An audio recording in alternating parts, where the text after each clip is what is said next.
Marcus Chen sat in his apartment on the 43rd floor of a building that had seen better decades, the kind of place where the elevator still required a physical button press and the windows didn't auto-tint based on the sun's position.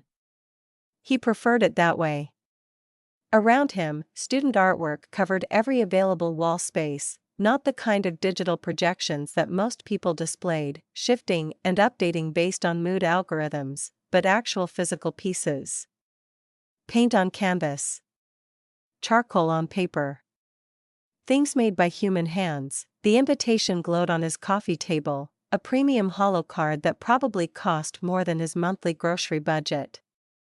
It cycled through images of the Grandview estate, each one more ostentatious than the last. His nephew's engagement party. Black tie. RSVP required.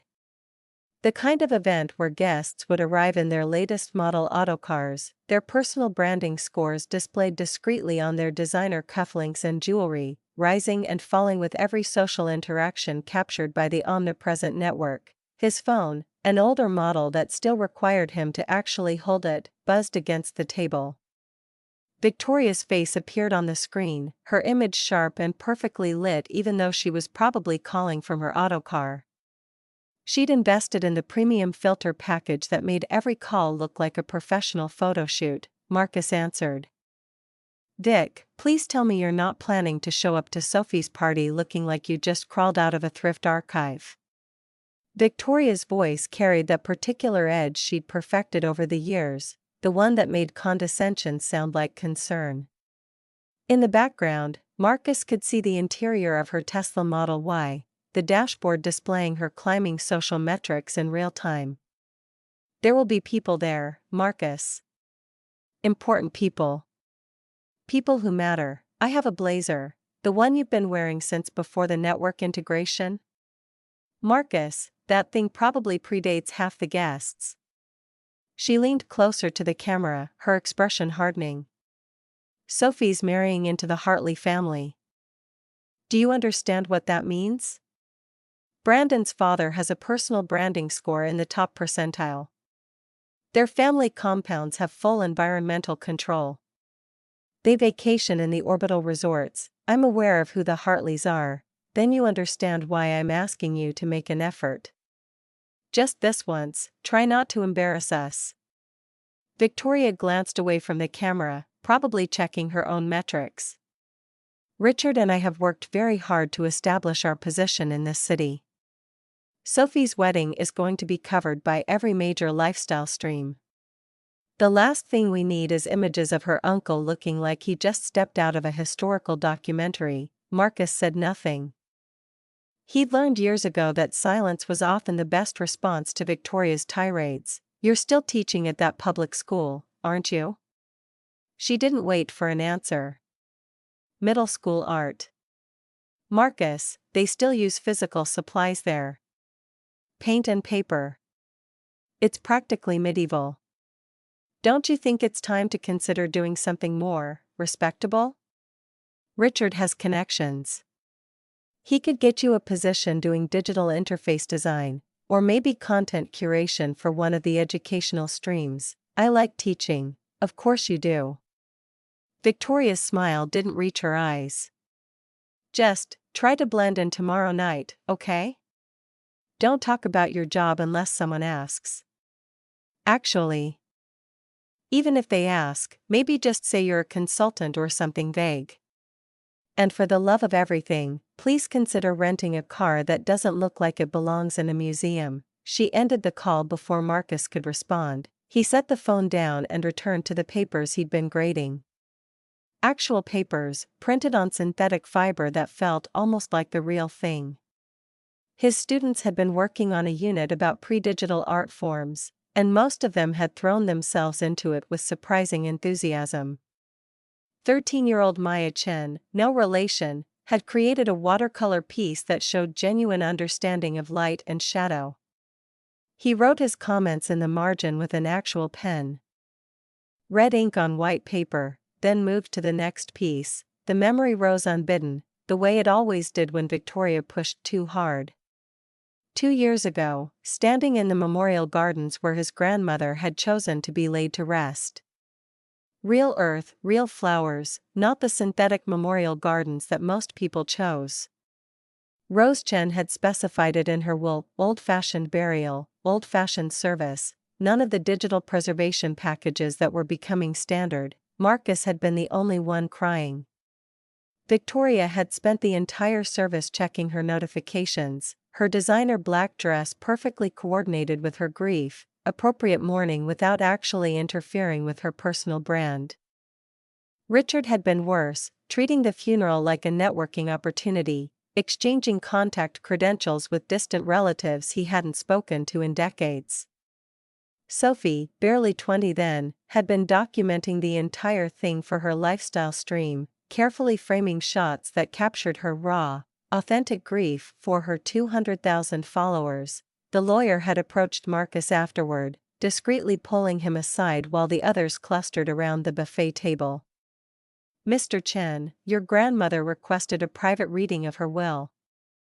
For you specifically." He'd caught Richard's expression as he walked away with the lawyer, confusion mixed with dismissal, as if whatever the old woman had left Marcus couldn't possibly be worth missing the organic canapes. "Let him have whatever sentimental junk she kept," Richard had said, loud enough for Marcus to hear. "We're doing fine without it." Marcus pushed the memory away and focused on the present. Tomorrow night. The Grandview estate. He'd have to face them all again, endure their casual cruelty disguised as concern, their assumption that his life was somehow less valuable because it didn't come with a climbing social score and a premium lifestyle package. His colleague Jessica had tried to talk him out of going. "You don't owe them anything, Marcus. Stay home. Grade papers. Watch something. Literally anything would be better than voluntarily subjecting yourself to their judgment," but he'd promised Sophie he'd be there. Back before she'd become an influencer, back when she was just his niece who sometimes asked him about art and meaning and whether there was more to life than accumulating followers. He wondered if that girl still existed somewhere under the carefully curated persona. The next evening, Marcus drove his 2024 Honda Civic through streets where most vehicles had long since gone autonomous. The car still required him to actually steer, to pay attention, to be present in the act of driving. Other vehicles gave him a wide berth, their collision avoidance systems probably flagging him as a potential hazard. Someone in an autocar they passed actually pointed at him, laughing, probably streaming the whole thing to their followers. "Look at this guy actually driving himself." Vintage poverty aesthetic or just clueless, the Grandview estate rose from the lakeside like something out of a different era, when people built homes instead of living complexes, when property meant land and structure rather than just cloud storage and digital real estate. $12 million in today's market, though the real value was in the location and the prestige. Lakefront property within city limits, grandfathered in before the environmental protection zones had locked down development. Marcus had spent countless Sunday afternoons here as a child, sitting in his grandmother's sunroom while she taught him to paint with actual brushes and actual paint. She'd been old-fashioned even then, resistant to the creeping digitization of everything, insistent that there was value in physical creation. The circular driveway was packed with vehicles that cost more than most people earned in a year. Sleek autocars with custom paint jobs that shifted colors based on their owners' moods, all of them displaying their passengers' social metrics in subtle holographic tags that floated near the doors. Marcus's Honda looked like a relic from a museum exhibit, boxy and outdated and thoroughly manual. The valet was young, probably college age, working for one of the premium event services that Sophie's future in-laws had hired. His uniform included subtle tech integration, a heads-up display that probably showed him each guest's social score and tipping history as they arrived. His expression when Marcus pulled up was priceless. "Sir, I can." The kid stared at the Honda like it might bite him. "Should I park this somewhere less visible?" "Maybe around back, park it wherever you normally park cars." Marcus handed him the physical key, watching the confusion flicker across the young man's face. How long had it been since this kid had seen an actual car key? It's just that, with the other vehicles, some of them have auto-defense systems, and if your car gets too close, it'll be fine. Marcus walked away before the valet could protest further. The estate's entrance had been transformed for the party. Light installations that probably cost more than Marcus earned in a year created flowing patterns across the facade.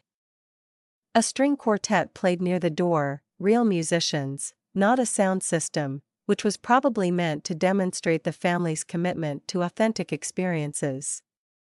Inside, the main hall glittered with the kind of casual wealth that didn't need to announce itself because everyone already knew: ice sculptures, champagne towers, tables laden with food that had been flown in from across the globe, each dish tagged with a small holographic display showing its origin and preparation. 200 guests in designer clothing that adjusted its appearance based on lighting and social context, everyone's personal metrics dancing in the air around them like invisible scorecards. Sophie stood at the center of it all, showing off an engagement ring that probably cost more than Marcus's entire year's salary. 22 years old and already commanding a lifestyle stream with nearly 500,000 followers. Her fiancé, Brandon Hartley, stood beside her in a suit that had been custom fabricated by one of the premium fashion houses, each thread optimized for his body chemistry and personal brand. Marcus carried his gift, a simple wrapped package that looked pathetically out of place among the designer gift bags and branded boxes. He'd spent 6 weeks creating a physical photo album, printing actual photographs on synthetic paper, arranging them chronologically with handwritten notes. Sophie's childhood, captured in moments that predated her current carefully curated existence. No one noticed him at first. He'd gotten good at being invisible, at moving through spaces without drawing attention. But then Richard spotted him, and the moment shattered. "Marcus." Richard's voice carried across the hall, cutting through conversations. "You made it." Every head turned. Richard stood with a cluster of business associates, all of them wearing suits that cost more than most people's monthly rent, their social scores hovering in the upper percentiles. Richard's own blazer probably cost $5,000, custom-tailored with integrated tech that monitored his health metrics and adjusted the fit in real time. "Everyone, this is my little brother Marcus." The way Richard said it made it sound like he was introducing an amusing pet. "He's a teacher," one of the associates, a man whose cufflinks displayed his real-time stock portfolio, raised an eyebrow. "What level?" "University, middle school." Richard laughed, the sound sharp and dismissive. "Art. You know, finger painting. Teaching kids to play with colors." The group chuckled politely. Marcus forced his expression to remain neutral, a skill he'd perfected over years of dealing with difficult students and even more difficult administrators. "Someone has to teach children that there's value beyond accumulation," Marcus said quietly. Richard didn't even catch the irony. Sure. Noble work. Public service and all that. Doesn't pay well though, does it? But I suppose the satisfaction of shaping young minds makes up for the poverty wages." Before Marcus could respond, Victoria materialized at his elbow. She wore a dress that probably cost more than his car, the fabric shifting subtly through shades of deep blue based on the ambient lighting. Her jewelry included the latest social metric displays, showing her impressive scores in taste, influence, and professional achievement. "Marcus." She didn't quite touch him. Just air-kissed near his cheek, her expression carefully neutral. "You wore that." "It's my blazer, from 2025. "Marcus, that thing is literally vintage." "Not vintage chic, just old." She glanced around, checking to see who might be watching, then pulled him away from the main crowd. "Listen, Sophie is marrying into serious money. Real money. The Hartleys own pharmaceutical patents that generate passive income in the billions. Brandon's mother is on 3 corporate boards. His father advises the city council on economic policy. I know who they are. Then you understand why I need you to just blend in. Be invisible. Don't mention your job unless directly asked, and if you are asked, maybe say you're in education consulting or something equally vague. Victoria's voice dropped to a harsh whisper. We've worked very hard to establish our position in this social sphere. Richard and I both. This wedding is going to be a major media event. Every lifestyle stream in the city will cover it. I cannot have you standing in the background of shots looking like you just crawled out of a historical archive. I'm proud of what I do, Vic, of course you are. Her smile was pure condescension. Teaching is very noble. But it's not impressive. Not to people like this. These are people who shape policy, who move markets, who actually matter in the world. They don't understand choosing poverty. She floated away before Marcus could respond, leaving him standing alone in a room full of people who were all carefully not looking at him. He wandered through the estate, touching familiar surfaces, remembering Sunday afternoons with his grandmother. The sunroom where she'd taught him to paint. The kitchen where she'd made tea using an actual kettle on an actual stove. The library where she'd kept physical books, thousands of them, refusing to convert to digital formats even when everyone else had made the switch. He didn't realize he was being filmed until he heard the giggling. Sophie stood with 3 of her influencer friends, all of them pointing their personal cameras at him. Their feeds would be live streaming to their collective millions of followers, capturing every moment for content. That's dollar store uncle, Sophie whispered to her camera, not quite quietly enough. Her friends laughed, their feeds lighting up with reactions and comments. Look at those shoes. I think they're actually from the pre-network era. Hashtag family embarrassment. Hashtag can you even imagine. Marcus saw them filming but didn't react. He'd learned long ago that the worst thing you could do with bullies was show them they'd gotten to you. Let them have their moment. Let them feel superior.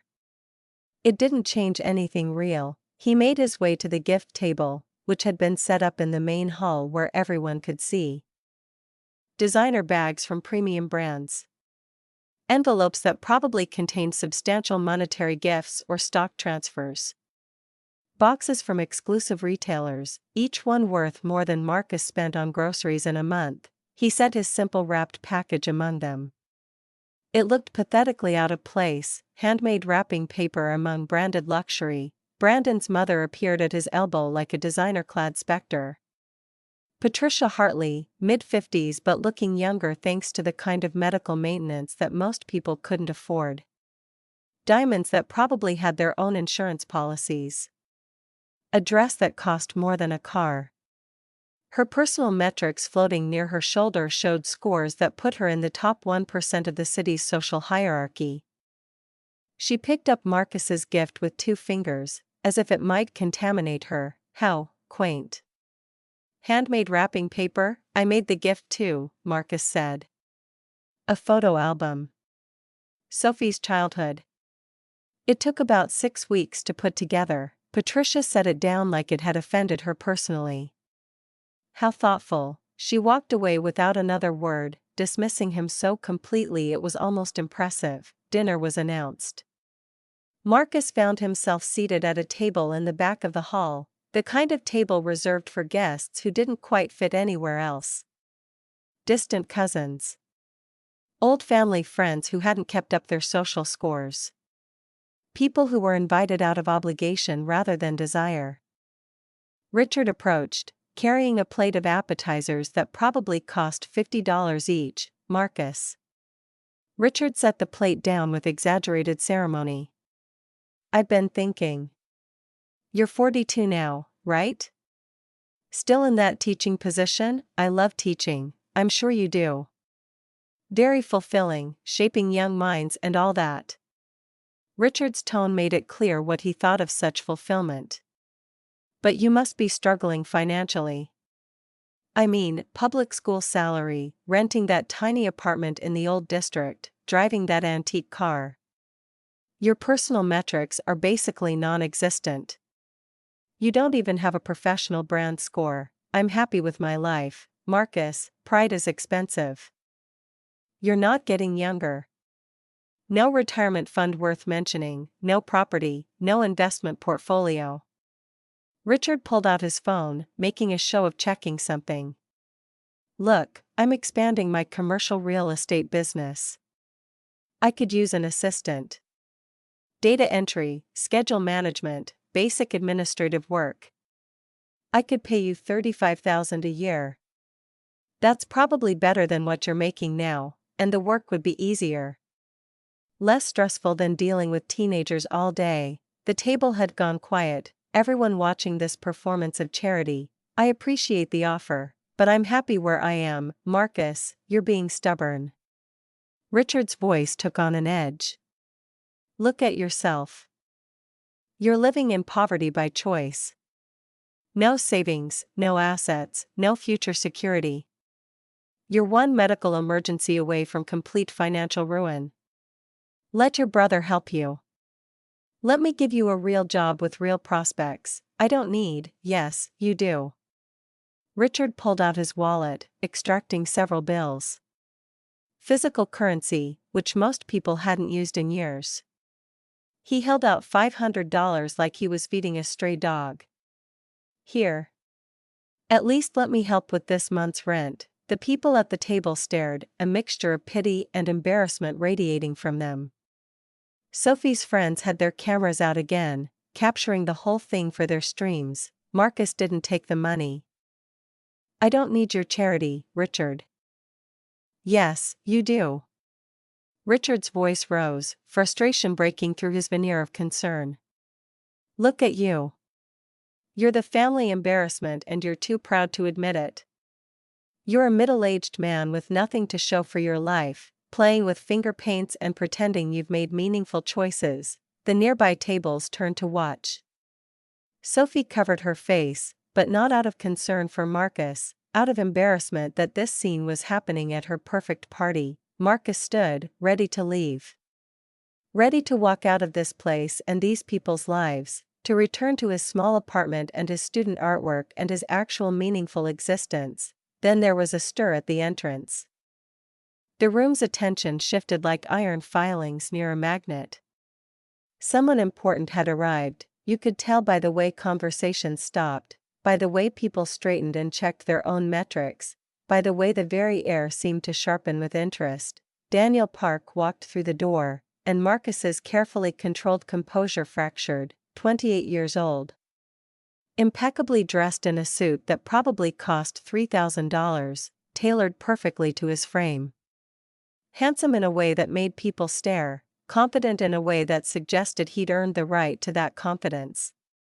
His personal brand scores floated near his shoulder, top percentile in professional achievement, taste, and social influence. The valet outside had probably nearly fainted when Daniel handed over his Tesla, one of the latest models with full autonomous capability and luxury integration. Sophie's influencer friends immediately started filming, their feeds lighting up with speculation. Victoria and Richard moved to intercept him, assuming he was someone important they needed to network with, someone who could benefit their carefully cultivated social positions. But Daniel's eyes swept the room and locked onto Marcus, still standing awkwardly by his table in the back. Daniel's entire expression transformed, warmth and something deeper, something heated and undeniable. He walked past Victoria and Richard without even acknowledging them.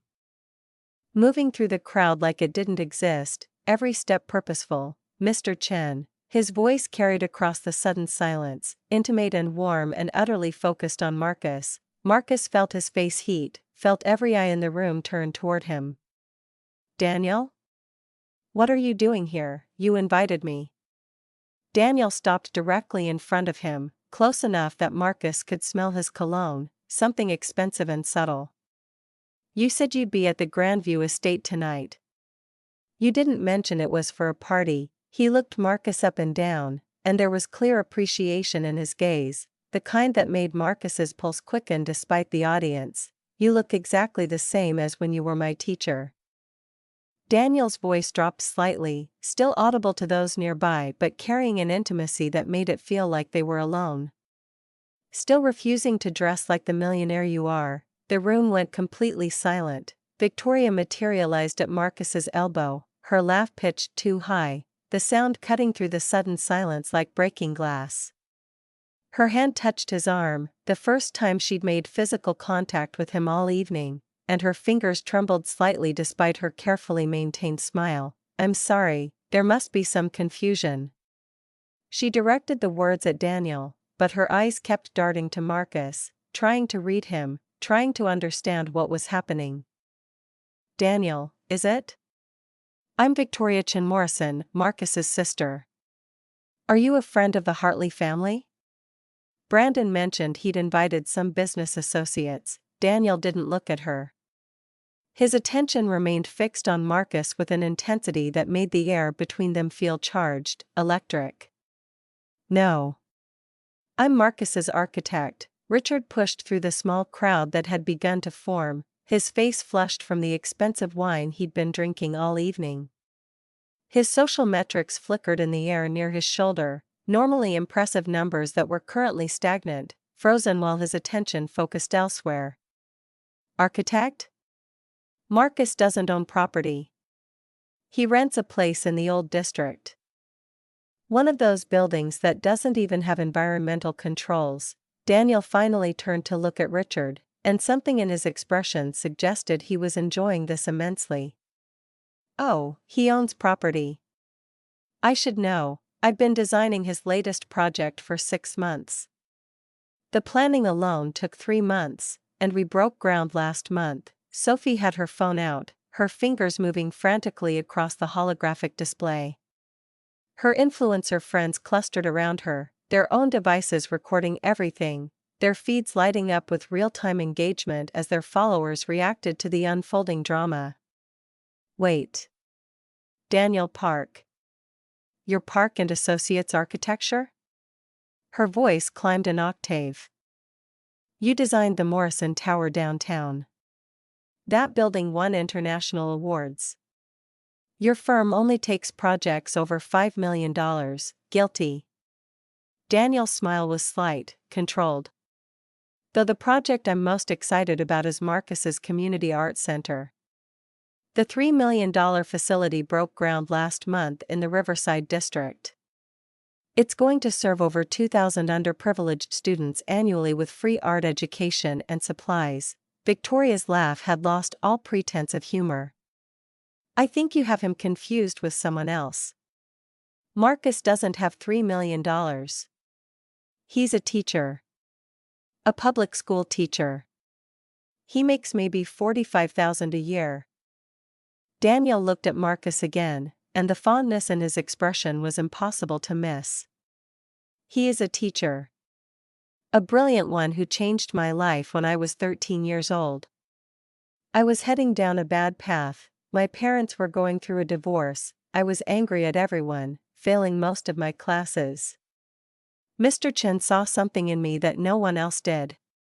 He stayed after school 3 days a week for an entire year, teaching me to channel my anger into creation instead of destruction. He's the reason I became an architect instead of another statistic." He turned back to the family, and his voice took on an edge. "And yes, he has the money. He just chooses not to spend it on things that don't matter." "Novel concept, I know." Brandon's father emerged from the crowd. Robert Hartley carried himself with the kind of confidence that came from generations of wealth, from knowing that his family name opened doors and moved markets. His personal metrics showed scores that most people could only dream of achieving. He studied Daniel with renewed interest, the kind of assessment that successful businessmen gave to potential assets or threats. "Daniel Park.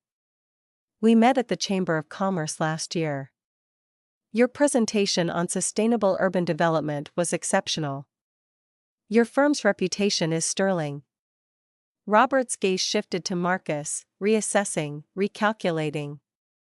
"You said you're working for Mr. Chen." "That's right."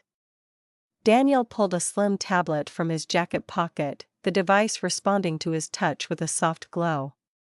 "Actually, Marcus, I brought the updated plans you asked for." "The renovations for the estate?"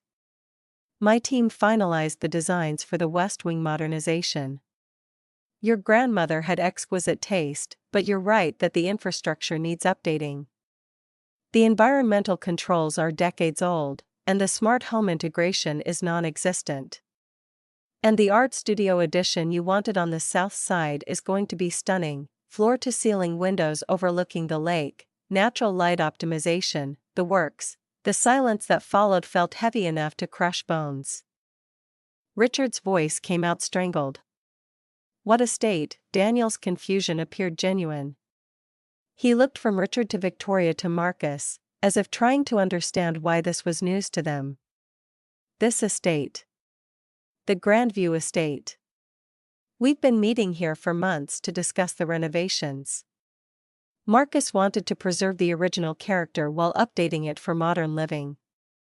"It's a delicate balance, but we're managing it." Sophie's hands were shaking so badly her phone nearly slipped from her fingers. Her face had gone pale beneath her carefully applied makeup, the color draining as she stared at the holographic display hovering over her device. "The property records."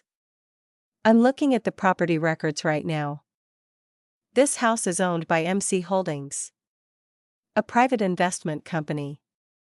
The records are sealed, but the company name—" Her voice trailed off. Marcus reached into his jacket pocket and pulled out a can of beer, cheap domestic brand, the kind that came in 12 packs from discount stores. He popped it open with a hiss of carbonation, the sound absurdly loud in the stunned silence. "Marcus Chin Holdings." Grandma wasn't big on flashy names. She always said the simplest solutions were usually the best ones. Victoria's voice climbed to a near shriek. "What are you talking about? Grandma's house was sold after she died. The estate went on the market." "I remember the listing." "No." Marcus took a sip of his beer, completely calm despite the chaos erupting around him. "It was transferred to me. Private transaction, handled by her lawyers. Along with several other properties she'd accumulated over the years." Richard's face had gone from flushed to dangerously red. "That's impossible. We would have known. We're family. We would have been informed." "Why?" Marcus's voice remained level, almost gentle. "Neither of you attended the will reading. You were both too busy. Victoria had a board meeting. Richard had a property showing that couldn't be rescheduled. You sent your regrets via text message and assumed whatever the old woman left behind wasn't worth your time." The memory rose unbidden, sharp and clear. Marcus sitting alone in the lawyer's office 2 years ago, his eyes still red from crying at his grandmother's funeral earlier that day. The leather chair across from him empty, Victoria's chair. Another empty seat beside it where Richard should have been. The lawyer, an older woman with kind eyes, sliding a thick folder across the mahogany desk. "Your grandmother was very specific in her instructions, Mr. Chen. Everything goes to you. The Grandview estate, 3 commercial properties in the downtown district, her investment portfolio, and her various business holdings." She left detailed notes explaining her reasoning. "She said you were the only one who visited her for love instead of obligation. The only one who saw her as a person instead of a source of potential inheritance." Marcus had been overwhelmed, unable to process the magnitude of what he was hearing. "But Victoria and Richard, they're successful, they know how to manage this kind of thing." "I'm just a teacher," the lawyer had smiled sadly. "She said you'd say something like that. She also said that's exactly why you're the right person to have it. You won't let the money change who you are. You'll use it for good instead of using it to buy things you don't need to impress people you don't like." Back in the present, Victoria's voice cut through the memory. "Commercial properties?" Marcus looked at Richard, saw the dawning horror on his brother's face as the implications hit him. "Including 447, Commerce Street." The Riverside building. Your office is on the third floor, Richard. Has been for 8 years now. Richard's face drained of all color. No. That can't be right. I've been paying Chen and Associates Property Management. I've been paying them $12,000 a month for my office space, I know. Marcus kept his voice gentle, no triumph in it, no cruelty. Just facts. You've been paying me rent for 8 years. Well, technically you've been paying MC Holdings, but same thing. It's fair market rate for that location. I actually haven't raised it, even though comparable spaces in that building now go for $15,000 a month. I figured you deserved a family discount. Richard swayed slightly, as if the ground had shifted beneath his feet. His social metrics flickered and began dropping, the numbers visible to everyone as the network registered his emotional distress and adjusted his scores accordingly. That's over $1 million. I've paid you over $1 million in rent, $1,152,000, to be exact. Not counting the annual property tax adjustments. Marcus took another sip of his beer. The money goes to various charities, mostly educational programs and art supplies for underfunded schools. I don't really need it for anything else. Victoria had sat down heavily in the nearest chair, her designer dress pooling around her. Her carefully maintained composure had cracked completely, tears cutting tracks through her makeup. And what else? What else did she leave you? The Grandview estate, 3 commercial buildings, a diversified stock portfolio managed by Grandma's financial advisor, and her stake in a tech startup she invested in back in 2010. Early seed funding. Before the company took off, Victoria's breathing had gone shallow. What startup? Vic Tech Solutions. The words landed like a physical blow. Victoria made a sound somewhere between a gasp and a sob. Grandma was your seed investor, Vic. She believed in you when no one else did. She gave you $500,000 to start your company when every bank and venture capital firm in the city turned you down. In exchange, she got 30% equity. When she died, I inherited her shares. Marcus's voice remained gentle, but firm. You've been sending quarterly dividend checks to MC Holdings for 7 years now. You've made me quite a bit of money, actually. Your company's been very successful. Victoria's voice came out barely above a whisper. You're my silent partner? You own nearly a third of my company? Technically, yes. I've never interfered with operations. I don't know anything about tech development or business management. I just cash the checks and donate most of it to educational charities and arts programs. Last quarter's dividend was $53,000.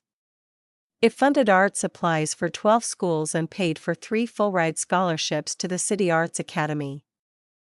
The room had erupted into whispered conversations, guests pulling out their devices to verify what they were hearing, to check property records and corporate filings, to live-stream this unexpected turn of events to their followers. Sophie's influencer friends were practically vibrating with excitement, their engagement metrics skyrocketing as millions of viewers tuned in to watch the drama unfold, but Daniel was only watching Marcus, a small smile playing at the corners of his mouth.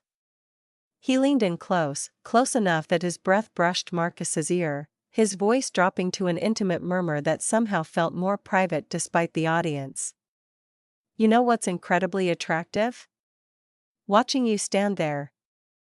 Worth millions, in a $15 blazer, completely unbothered by their shock. Most people would be gloating.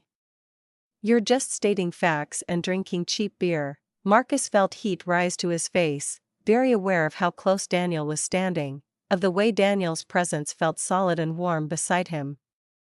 Daniel, you're the most genuine person I've ever met. Daniel's voice remained low, pitched for Marcus's ears alone. When I was your student, I had a crush on you. Embarrassing teenage infatuation with the one adult who actually listened to me. Now that I'm an adult myself, and you're single, and I've spent 6 months working with you and falling even harder." He let the implication hang between them. Heavy with possibility, then, louder, pitched so the family could hear. "For the record, I've been trying to take Marcus on a proper date for 6 months. An actual date, not coffee while we discuss blueprints or lunch while we review contracts. He keeps insisting we split the bill at diners when he could literally buy the entire restaurant chain and not notice the expense." Marcus felt his blush deepen, very conscious of every eye in the room watching this exchange. "I like their pancakes. The portions are good, and Mrs. Chen, no relation, has owned that place for 30 years. Why would I buy it and disrupt her business?" Daniel's smile widened, and the look he gave Marcus was heated enough to make the air shimmer. "Because then I could have breakfast with you every morning without having to wait 3 days for your schedule to open up. I could install you in the booth by the window and bring you terrible coffee and watch you grade papers while pretending I'm not completely in love with you." The family stared at them with dropped jaws, but Marcus noticed their expressions had shifted. This wasn't just shock at his hidden wealth anymore. This was recognition of the obvious chemistry between them, the way Daniel looked at Marcus like he was something precious, the way Marcus responded despite his embarrassment. Sophie found her voice first, her phone still clutched in shaking hands. "Uncle Marcus. I posted things about you. Online. To my followers. I called you. I said terrible things, I know." Marcus's voice gentled as he looked at his niece. "You called me dollar store uncle. Tagged it with family embarrassment, and can you even imagine? It got over 50,000 engagements within an hour." The comments were pretty creative. Sophie's tears spilled over, cutting tracks through her perfect makeup. Her social metrics were plummeting as her followers watched her genuine distress, as the carefully curated image cracked to reveal actual emotion. "I'm so sorry. I'm so sorry. If you had known I was wealthy, you would have treated me differently." Marcus interrupted gently but firmly. "I know. That's exactly why I don't tell people. I wanted to see if anyone would value me for who I am, not what I have." "You all failed that test rather spectacularly." Brandon stepped forward for the first time, his perfect features troubled. "Mr. Chen, I apologize for how you were treated in your own home. If I had known this was your property, that you were the primary investor in the art center my mother has been following, she sits on the board of the Arts Foundation, she's been watching the project closely, we would have seated you with the family, you would have seated me at the main table instead of the back with the miscellaneous guests." Marcus set his beer down on a nearby surface. "You would have valued my handmade gift instead of dismissing it as quaint. You would have introduced me to your parents as someone important instead of ignoring my existence. You would have treated me like a person who matters." He looked around at all of them, Victoria crying in her chair, Richard stunned into silence, Sophie clutching his photo album like a lifeline, Patricia Hartley watching with calculating eyes, Robert studying him with new interest, the 200 guests recording everything for their streams and feeds. "I didn't want that. I wanted to see if anyone here would value me for who I am, a middle school art teacher who loves his job and his students. Who thinks spending 6 weeks making a photo album is more meaningful than buying something expensive off a registry. You all failed. Every single one of you judged me, mocked me, dismissed me, because I didn't fit your narrow definition of success." Richard had been doing calculations, his face cycling through emotions faster than his social metrics could track. Shock gave way to embarrassment, gave way to anger, gave way to something that looked almost like desperation. "Marcus, I didn't know. All these years, why didn't you say something? Why didn't you tell us? You never asked, Rich." Marcus's voice remained level despite the emotion churning in his chest. "Every family gathering, you talked about your deals, your cars, your latest acquisition. Victoria talked about her company's growth, her board meetings, her networking events. Sophie talked about her follower count and brand partnerships. None of you ever asked how I was doing, what my life was like, whether I was happy. You just assumed I was struggling and looked down on me for it. I offered you a job. Richard's voice rose, defensive. I tried to help you, you tried to save yourself the embarrassment of having a poor brother. The truth cut through the room like a blade. There's a difference. You didn't offer me that job because you thought I'd be good at it or because you wanted to spend more time with me. You offered it because my existence embarrassed you in front of your business associates. Richard opened his mouth, closed it, opened it again. No words came out. His social metrics continued their downward spiral as the network registered his distress and adjusted his scores accordingly. We're family. Richard finally managed, and now there was desperation in his voice, calculation behind his eyes. We should work together. I have ideas for your properties. We could develop them, maximize their potential. Make real money instead of just collecting rent. I make plenty of money, Richard. Marcus picked up his beer again, took a long sip. The properties generate around $750,000 a year in passive income. Victoria's company dividends add another $200,000 annually. The stock portfolio adds roughly $300,000 more. Plus my teacher's salary. I'm doing fine. Better than fine, but you live like you're broke. Richard's voice cracked with frustration. No. Marcus shook his head slowly. I live like I have enough. There's a difference. Victoria was crying now, her mascara running in dark streaks down her cheeks despite the water-resistant formula that probably cost more than Marcus spent on groceries in a month. Her perfect facade had cracked completely, revealing something raw and desperate underneath. Her social metrics flickered wildly in the air near her shoulder, the numbers plummeting as the network's emotion recognition algorithms registered her distress and adjusted her scores accordingly. In the world of personal branding, visible emotional breakdowns were costly. Grandma chose you. Her voice came out choked, broken. She left you everything because she loved you more. Marcus felt the familiar ache in his chest, the same one he'd carried since standing alone at Rose Chen's graveside 2 years ago. She left me everything because I loved her more. I visited every Sunday, Vic. Every single Sunday for the last 10 years of her life. I called her 3 times a week, not because I wanted something, but because I wanted to hear her voice. I knew her favorite tea was jasmine with honey. I knew she loved watching those old cooking shows from the 2010s. I knew the names of all her friends at the senior center: Dorothy, Margaret, Linda, Frank. You saw her twice a year. Christmas and her birthday, and half the time you'd cancel those too. I was busy building a company. Victoria's voice rose, defensive and desperate, with her money. The words weren't cruel, just factual. Money she gave you because she believed in you. $500,000 when every bank and VC firm in the city turned you down. She gave you that money because she saw your potential, Vic. And you never thanked her properly.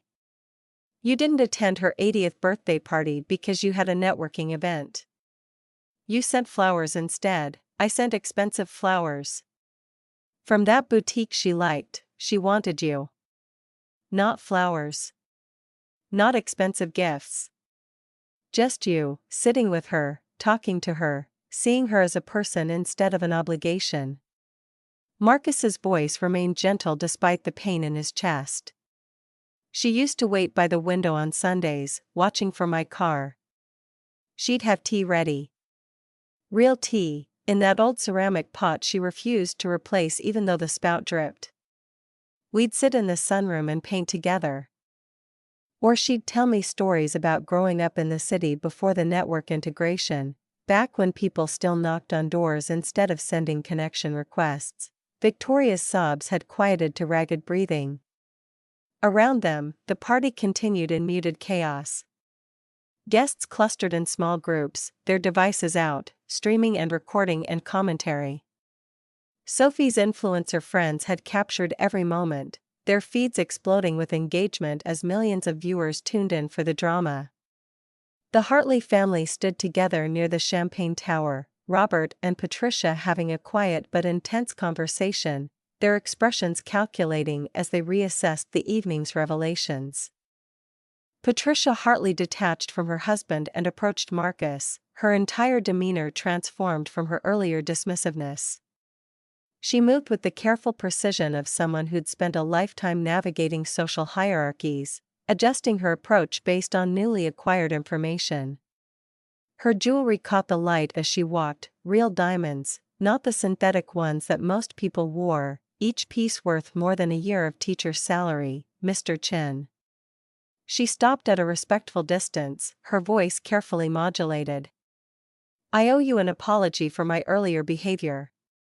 I had no idea we were guests in your home." Marcus met her eyes steadily. "Would it have mattered? If I were still just a poor teacher? Would my handmade gift have been any less valuable?" Patricia hesitated, and in that hesitation, Marcus saw the truth. "Well, the answer is no. The gift took 6 weeks of my time. I printed photographs on actual paper. Do you know how hard it is to find quality photo paper these days? I wrote personal notes for each picture, memories of Sophie from birth to now, moments that mattered. That's more valuable than anything money can buy. But you couldn't see that because you only value price tags." Marcus picked up his photo album from the gift table where Patricia had set it down like something contaminated. "Sophie, this is for you. Whether you appreciate it or not. It's photos of you from birth to now. With handwritten notes about the person you could become if you valued substance over surface." Sophie took the album with trembling hands, her tears falling freely now.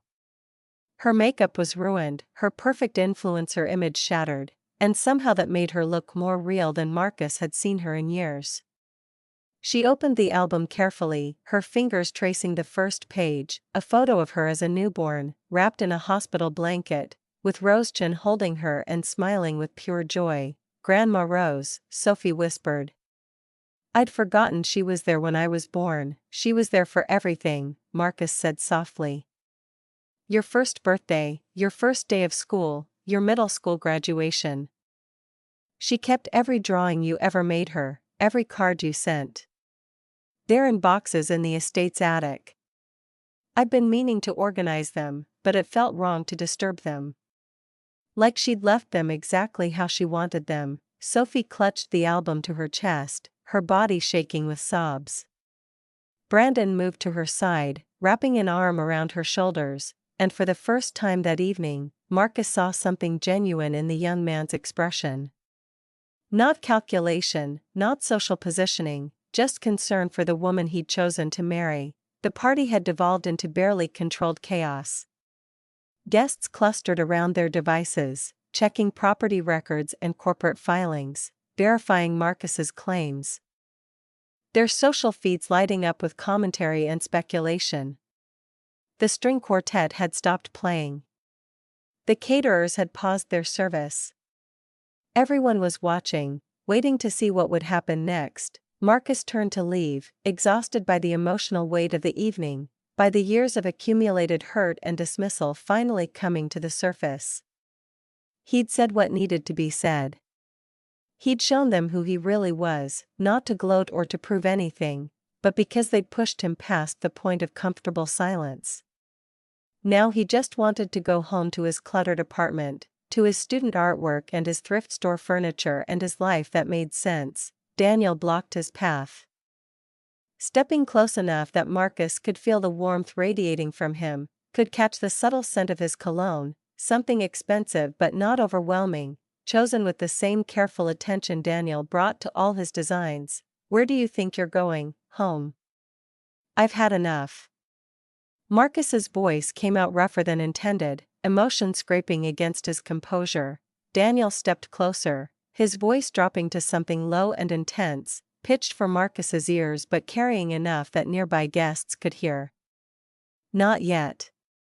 We need to talk about us. Marcus felt his face heat, hyper-aware of the audience, of every camera pointed in their direction, of his family watching with expressions ranging from shock to calculation to genuine distress. Daniel, this isn't the time, it's exactly the time. Daniel's hand came up to rest against Marcus's chest, just over his heart, a gesture that was both intimate and claiming. I've spent 6 months being patient. Respecting your boundaries. Letting you set the pace. Taking what you'd give me, coffee meetings, working lunches, occasional dinners where you insisted on splitting the bill even though I make 7 figures a year and you refuse to touch your investment income. Daniel. I'm done waiting, Marcus. Daniel's other hand came up to cup Marcus's jaw, tilting his face up, forcing eye contact. Around them, the room had gone silent again, every guest watching this moment unfold. I'd been in love with you since I was a stupid kid in your art class, drawing terrible sketches and nursing a hopeless crush on the one teacher who actually saw me. Who looked past my anger and my failing grades and my completely dysfunctional home life and saw potential. Marcus's breath caught in his throat. He'd known Daniel had some feelings. You couldn't miss the way the younger man looked at him, the careful attention he paid to Marcus's preferences and comfort. But hearing it stated so baldly, so publicly, shook something loose in his chest. I'm not that kid anymore. Daniel's thumb traced along Marcus's jawline, the touch sending heat through Marcus's entire body. I'm a grown man who knows what he wants. And what I want is you. Not because you're secretly wealthy, I didn't know that until tonight. Not because you own this estate or have a stock portfolio or collect rent from your brother. Because you're the most genuine person I've ever met. Because you choose to live modestly when you could afford luxury. Because you donate your inheritance to charity instead of buying things you don't need. Because you spend 6 weeks making a photo album by hand instead of just buying an expensive gift. Because you care more about your students' futures than your own comfort. Marcus couldn't breathe. Daniel was so close, his presence overwhelming in the best possible way, and Marcus could feel every eye in the room watching them, could imagine the feeds lighting up with commentary, could picture this moment being dissected and analyzed by millions of strangers. Go on a real date with me. Daniel's voice remained low but carried absolute certainty. Not diners where we split the bill. Not coffee meetings where we discuss blueprints. Not working lunches where you grade papers while I sketch ideas. A real date where I pick you up, take you somewhere beautiful, and court you properly. I don't need beautiful places, Marcus started, but Daniel cut him off. I know you don't need them. That's not the point. Daniel's grip on his jaw tightened slightly, just enough to make his point. But I need to give them to you. I need to show you that someone sees your value, not your bank balance. I need to prove that I want you for who you are, not what you have. Let someone take care of you for once, Marcus. Let someone show you that you deserve to be cherished. I'm not good at being taken care of. The admission came out rough, honest. Marcus had spent so long taking care of others, his students, his grandmother in her final years, even his family in his own quiet way. The idea of accepting care, of being vulnerable enough to let someone in that completely, terrified him. Then learn. Daniel leaned in, his lips brushing against Marcus's ear, his voice dropping to an intimate whisper that somehow still carried in the silent room. Let me teach you. The way you taught me that my anger could become art. That my pain could transform into something beautiful. That I was worth more than my parents' divorce and my failing grades and everyone else's low expectations. Then Daniel kissed him.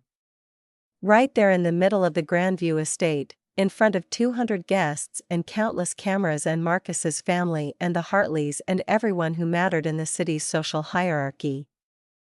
It wasn't a gentle kiss, wasn't tentative or asking permission. It was claiming and possessive and absolutely certain. Daniel's hand fisting in Marcus's thrift store blazer as he pulled him closer. As he poured 15 years of longing into the contact, Marcus's mind went blank. All his careful control, all his measured responses, all his ability to maintain composure under pressure, it all evaporated under the heat of Daniel's mouth against his. He kissed back without thinking, his hands coming up to grip Daniel's expensive suit jacket, holding on like Daniel was the only solid thing in a tilting world. When they finally broke apart, Daniel kept his forehead pressed against Marcus's. His breathing ragged, his eyes intense and heated and full of promise. The room around them seemed to hold its breath. "Say yes," Daniel whispered, loud enough for everyone to hear. "Say yes to a real date. Say yes to letting me court you. Say yes to giving us a real chance." Marcus's voice came out hoarse, shaken, but certain. Yes, the word hung in the air like a promise, like a beginning, like everything changing in the space of a single syllable. Victoria's hand landed on Marcus's arm, desperate and shaking.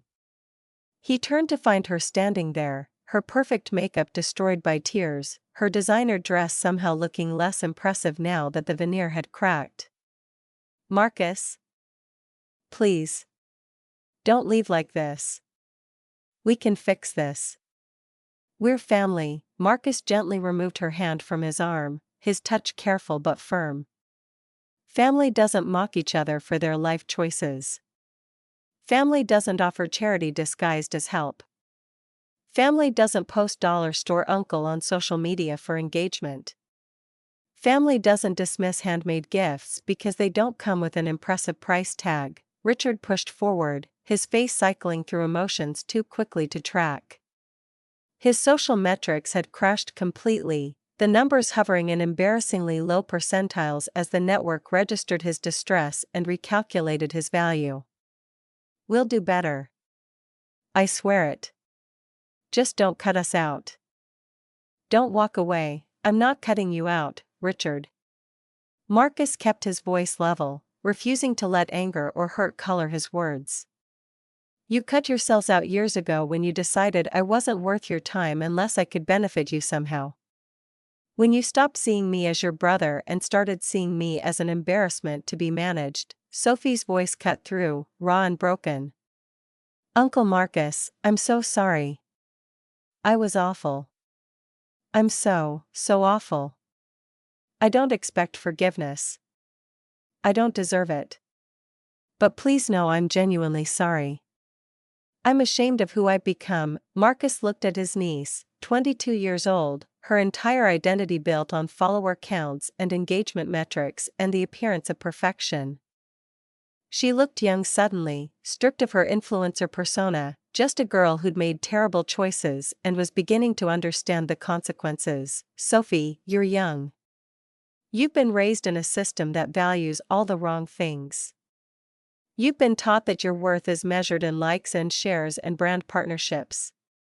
But you can change that." Marcus's voice gentled slightly. "You can choose differently. You can become someone who values substance over surface, authenticity over image, genuine connection over curated content. Or you can become your parents, successful, wealthy, and completely hollow inside.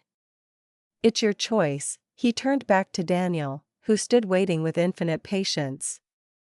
His hand extended an invitation. Marcus took it, feeling the solid warmth of Daniel's grip, the unspoken promise in the contact. The valet brought Marcus's ancient Honda Civic around, the car looking even more pathetic next to the stream of luxury vehicles departing in the wake of the evening's revelations. The young valet's expression had changed from mockery to something like respect, though Marcus suspected that had more to do with the property records Sophie had pulled up than any genuine appreciation for the car's reliable engineering. Daniel grinned at the sight of the Honda, the expression warm and genuine and full of affection. "You're really leaving in that? It runs perfectly. Gets good mileage. Hasn't given me any problems in over 20 years. Marcus opened the driver's door, the hinges creaking slightly. "I'll follow you in my Tesla." Daniel leaned in close, his voice dropping to something heated and promising. "We're getting those pancakes you love at that diner you refuse to let me buy. And then we're going to talk about why a man worth $15 million refuses to purchase a vehicle manufactured in this century. It's environmentally responsible. Manufacturing new cars creates waste. This one still functions, so replacing it would be wasteful." Marcus settled into the driver's seat, the worn fabric familiar and comfortable. "You're impossible." Daniel's smile widened, his eyes crinkling at the corners in a way that made Marcus's heart do strange things in his chest. "You keep saying that, you keep being impossible." Daniel leaned down, bracing one hand on the roof of the car, bringing his face close to Marcus's. "Which is why I'm completely in love with you," he straightened and called back to the stunned crowd watching from the estate's entrance, his voice carrying clearly in the cool evening air. "Oh, and for the record, I've seen Marcus's complete investment portfolio. His property holdings, his stock positions, his business interests. He's worth closer to $15 million, not including the properties or his stake in Victoria's company. He could buy every vehicle in this driveway, the estate itself, and probably half the city block, and not notice the expense." Daniel paused, letting that sink in, then added with perfect timing, "He just thinks conspicuous consumption is stupid and morally bankrupt." He looked back at Marcus, his expression softening into something private and warm. "Which is why I'm head over heels in love with you. Drive safe. I'll be right behind you." Marcus pulled out of the circular driveway, his ancient Honda rumbling past the sleek autocars and hybrid luxury vehicles, Daniel's Tesla following at a respectful distance. In his rearview mirror, he could see his family standing on the steps of the Grandview estate, his grandmother's estate, his estate, looking lost and small and finally beginning to understand what they'd thrown away through years of casual cruelty and dismissive condescension. Victoria stood with her arms wrapped around herself, mascara streaking her face. Richard had his phone out but seemed unable to focus on it, his hands shaking. Sophie clutched the handmade photo album to her chest like a lifeline, her fiancé's arm around her shoulders.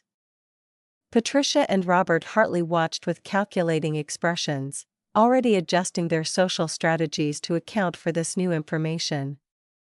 The other guests clustered in groups, their devices lit up as they streamed and commented and dissected every moment. Marcus drove through streets that had once felt familiar, seeing them differently now. The old district where he lived looked different when you knew you could afford to live anywhere. The public school where he taught took on new meaning when you understood he'd chosen it deliberately over more prestigious options.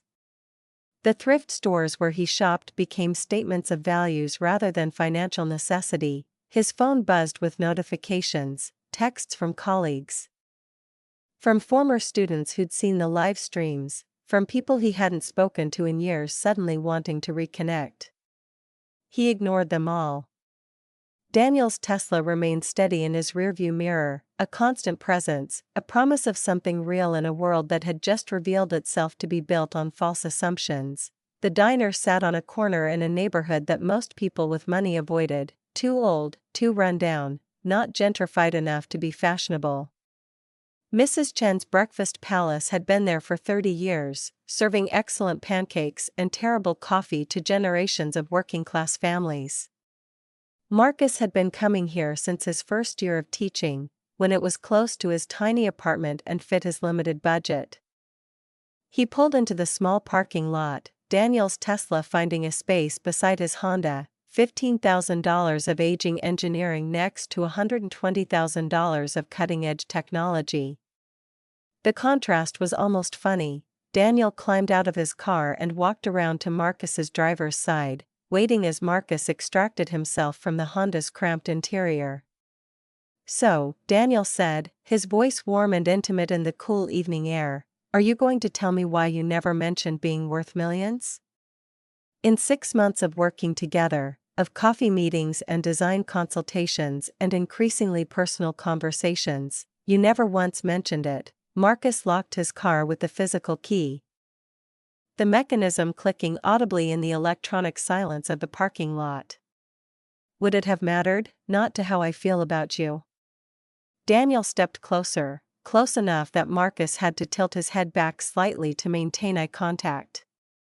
But it might have saved me from embarrassing myself by constantly offering to pay for coffee and having you insist on splitting $3 bills. I make enough money to pay for my own coffee. Marcus started toward the diner entrance, Daniel falling into step beside him. The money from Grandma, the investments, the properties, that's not really mine. It's just something I'm managing. The teacher's salary, that's what I earn. That's what feels real. Daniel caught his hand, lacing their fingers together, the touch sending warmth up Marcus's arm. You're extraordinary. You know that, right? Most people who inherited that kind of money would have quit their job, bought a bigger apartment, upgraded their car. You kept teaching middle school art and living in a studio apartment and driving a car older than your students. The teaching is what matters. Marcus pushed open the diner door, the familiar smell of coffee and frying oil and maple syrup washing over him. The money just sits there. It doesn't need me. But my students do. Mrs. Chen looked up from behind the counter, her weathered face breaking into a smile when she saw Marcus. She was 70-something, had owned this place since before the network integration, still used actual cash registers and written order tickets instead of the digital systems that most restaurants had adopted decades ago. Marcus. And you brought your architect friend. She beamed at Daniel, her eyes twinkling with matchmaking speculation. Your usual booth is open. I'll bring coffee. They slid into the corner booth, worn vinyl seats and a table that wobbled slightly on uneven legs. The menu was laminated paper, not holographic displays. The other patrons were workers in practical clothes, people who came here because the food was good and affordable, not because it was trendy or photogenic. Daniel looked around the diner with obvious appreciation, taking in the details, the analog clock on the wall, the physical photographs of regular customers, the handwritten specials board. I understand why you love this place, it's real. Marcus accepted coffee from Mrs. Chen, the cup chipped but clean, the coffee exactly as terrible as always. No pretense, no performance, no social metrics calculating your worth with every interaction. Just good food and honest service. Daniel reached across the table, taking Marcus's hand again, his thumb tracing circles on Marcus's palm. So. A real date. Tomorrow night. Let me take you somewhere nice. Not expensive necessarily, but intentional. A place I chose specifically for you, not because it's convenient or close to work or fits your carefully maintained budget. Marcus felt his face heat, very aware of Mrs. Chen watching them with undisguised interest from behind the counter. Daniel, I've waited 15 years, Marcus. Since I was 13 years old and you were the first adult who treated me like I mattered. I can wait longer if you need me to, but I'd really prefer not to. Daniel's voice remained low but carried absolute certainty. I want to court you properly. I want to show you what it's like to be with someone who values you for exactly who you are. I want to prove that I saw you before tonight's revelations. That I would have wanted you just as much if you really were a struggling teacher with nothing but a passion for art and a beat-up Honda. Marcus met those dark eyes, saw the sincerity there, the patience and determination and genuine affection. Okay. Tomorrow night. But nothing too expensive. And I'm keeping my car. Daniel's smile could have lit the entire diner. I wouldn't have it any other way.